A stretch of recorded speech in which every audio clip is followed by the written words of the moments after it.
కాకినాడ జిల్లా ప్రతిపాడు నియోజకవర్గ కత్తిపూడి గ్రామంలో డిసెంబర్ 31వ తేదీ రాత్రి దాడికి గురైన ముత్తిన రామకృష్ణను బీసీవై పార్టీ నాయకురాలు డాక్టర్ అనుష యాదవ్ ఆదివారం సాయంత్రం పరామర్శించారు.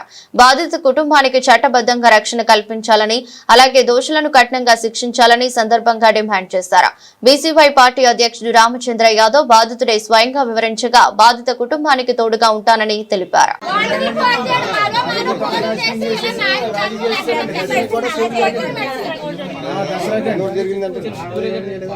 అది కక్ష మళ్ళీ పెట్టుకుని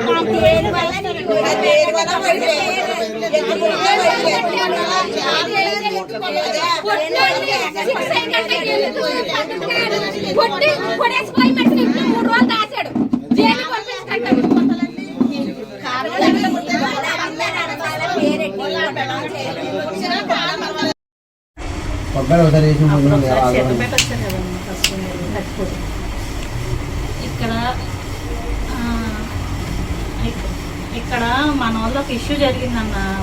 అంటే మన 31st నైట్ పార్టీ చేసుకున్నాం. మొత్తానికి వేరే వాళ్ళ వీధిలోకి మన వాళ్ళు పిల్లలు వెళ్తే మీకు ఇక్కడ ఇవ్వనని చెప్పి కొట్టారంట. అది కొడితే తర్వాత మళ్ళా వాళ్ళ బ్రదర్ ఒక ఆయన ఉంటే పక్కన అతను కూడా కొట్టారంట. ఎంత ఎలా కొట్టారంట అని ఇప్పుడు ఆయన పొజిషన్ బెడ్ మీద ఉన్నారు. వాళ్ళకి పాత కక్షలు ఏమీ లేవు, నాకు తెలిసిన ప్రకారం పాత గొడవలు ఏమీ లేవు, అసలు ఏమీ కాదు. జస్ట్ డ్రాప్ చేయడానికి వెళ్ళినందుకు మనిషి కంట్లో పడినందుకు, అంటే వెనకాల ఉన్న ఫ్రెండ్ వాళ్ళ సామాజిక వర్గం వేరు, అతను ఏమీ చేయలేదు. ఇప్పుడు కాపులండి, కాపు అంటే ఎక్కడ ఇప్పుడు మన అంతే అన్న, అంతే కొట్లాట జరిగింది. ఇలా జరిగింది అని చెప్పి లోకల్గా ఉన్న నాయకులతో చెప్పినా ఎవరు కూడా స్పందించలేదన్న. అంటే కేసు ఏవో పెట్టారు, స్టేషన్లో కంప్లైంట్ ఇచ్చారండి. అంటే ఇప్పుడు కొట్టిన అతని మీద ఆల్రెడీ 4 కేసులు ఉన్నాయంటండి. ఇప్పుడు మనది ఇది 5వ కేసు అయినా సరే బయట చాలా ఫ్రీగా రైట్ టు ఫ్రీడమ్ అన్నట్టు తిరుగుతున్నాడు అతను. మరి ఇతన్ని చాలా ఇదిగా ఉంది ఇతని పరిస్థితి. అంటే చావు దాకా వెళ్ళొచ్చిన మనిషి. ఒకసారి మీరు మాట్లాడతానంటే ఆయన మాట్లాడతానంటున్నారు.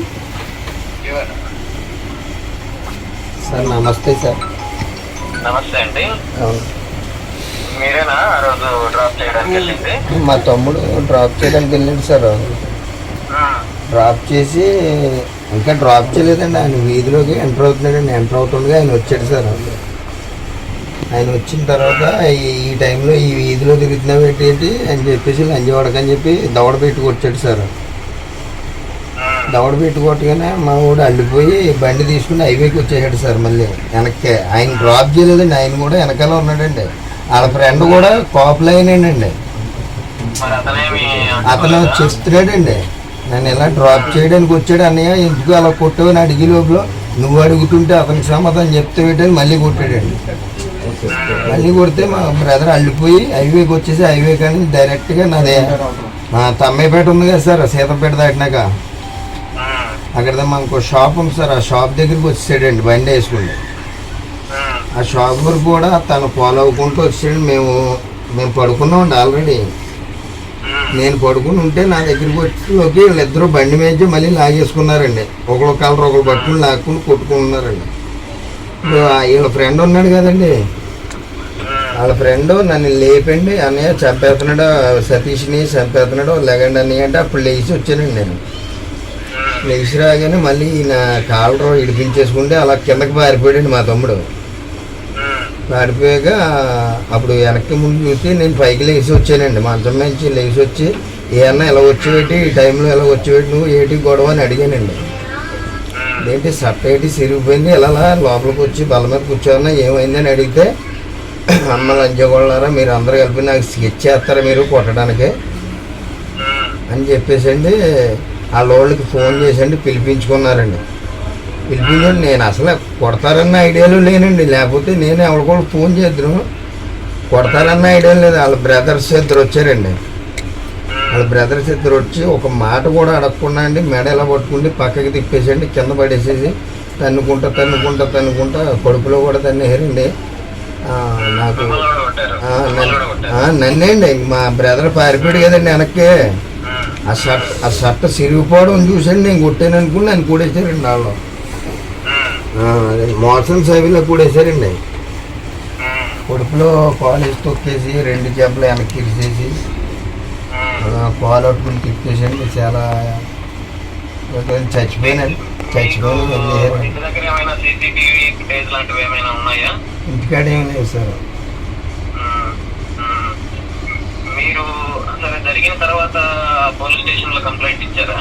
ఇచ్చింది. అంటే నన్ను తుని గవర్నమెంట్ హాస్పిటల్ జాయిన్ చేశారు సార్. ఈ రిపోర్ట్స్ అయ్యి రావడానికి 1 డే పట్టిందండి.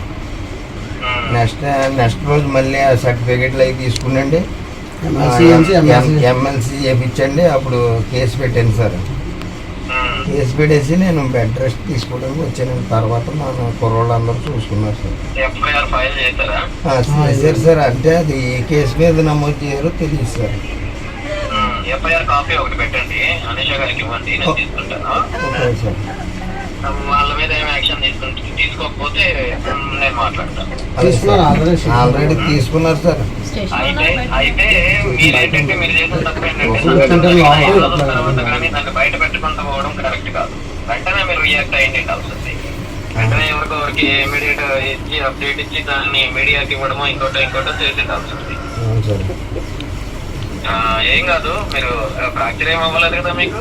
ఫ్రాక్చర్ అవ్వలేదు సార్. అన్ని బాడీ పెయిన్స్ అవి బాగా ఉన్నాయండి. ఫ్రాక్చర్ కాల్కి ఏం చేస్తున్నది, నరం సాగింది. తీసుకోండి, డీటెయిల్స్ మొత్తం ఇవ్వండి. Okay sir. నేను చూసి నేను మీకు అప్డేట్ ఇస్తాను. Okay sir. ఏం కాదు, ధైర్యంగా ఉండండి. Okay sir. సార్ అటువైపు వచ్చినప్పుడు కలుస్తాను నేను. సార్ ఒక విషయం సార్, అసలు మాకు అంటే క్యాస్టిజం కూడా చూపించారండి ఇందులో. అదే బాగా ఎక్కువ. ఈయన మీరు మాట్లాడండి సార్తో చెప్తున్నారు, తప్పే ఉంది. ఆయనతో చెప్తున్నారు. హలో, నమస్తే అన్న. నమస్తే అన్న. నా పేరు వీర వెంకటరావు అన్న. నేను పచ్చిపల్లి నియోజకవర్గంలో ఎప్పుడు నా 20 years నుంచి కూడా పార్టీలో ఉంటున్నాను, టీడీపీ పార్టీలోకి. మన యాదవ గ్రూప్ కూడా సీన్ ఉన్నారు కదన్నా, ఇక్కడ ఇద్దరం చూసుకుని ఉంటాం ఏరియాలోనే. తర్వాత చాలా మీటింగ్ కూడా మేము అటెండ్ పెడుతుంటాం అన్న. అంటే మీ వరకు రాలేదు ఇప్పుడు నేను. అంటే మళ్ళీ వివాదాలు రేపుతారు పార్టీలోనే, మనం స్పీడ్గా ఉంటాం అన్న. అందుకని చెప్పేసి మీ వరకు రాలేదు. మిమ్మల్ని కూడా కళ్ళగా రావచ్చు అనుకుంటున్నాం. లోపు పండుగ అందరూ రావచ్చు. నాకు ఒకసారి డీటెయిల్స్ పెట్టండి. ఎవరైతే బాధితులు ఉన్నారో అది కేసు పెట్టారన్న. ముగ్గురు కూడా రాత్రి నిన్న అరెస్ట్ చేశారన్న. నిన్న మార్నింగ్ అరెస్ట్ చేసి రాత్రి ఉంచి మార్నింగ్ నైట్ 9 కల్లా వదిలేసారు. మళ్ళీ మార్నింగ్ ఆదరమన్నారంట. ఇలా 3 days వచ్చిన తర్వాత 4 days తర్వాత మళ్ళీ కూర్చోబెట్టి ఏదో మాట్లాడతామని చెప్పేసి అంటున్నారన్న. అది ఎంతవరకు ఏం చేస్తాన్నది మీరు మీ వరకు మీకు చెప్తామన్నా. దాన్ని బట్టి మీరు ఏం చేయమంటే దాన్ని ఫాలో అవుతాం. అలాగే అలాగే తప్పకుండా.